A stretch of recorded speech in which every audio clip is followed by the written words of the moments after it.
তো বন্ধুরা আমার মনে একটা প্রশ্ন আছে আর সেই প্রশ্নটার উত্তর কিন্তু তোমাদেরকেই দিতে হবে।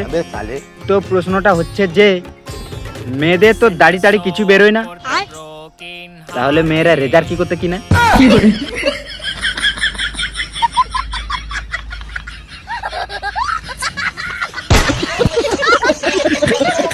আমার বাড়ি নেই গাড়ি নেই, আছে শুধু আমার মন। আমার সাথে বেশি বকতে এসো না, নাহলে গুঁজে দেবো তোমার ওইখানে আমার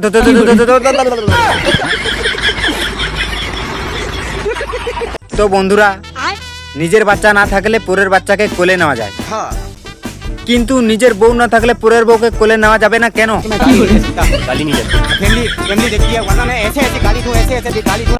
তো hello guys, welcome to my new জামাই। আমের আঠা লেগে গেছে, ওই যে দেখতে পাচ্ছ আমের আঠা কিন্তু লেগে গেছে। এখন আমি এটাকে ছাড়াবো, দেখা হচ্ছে নেক্সট ভিডিওতে।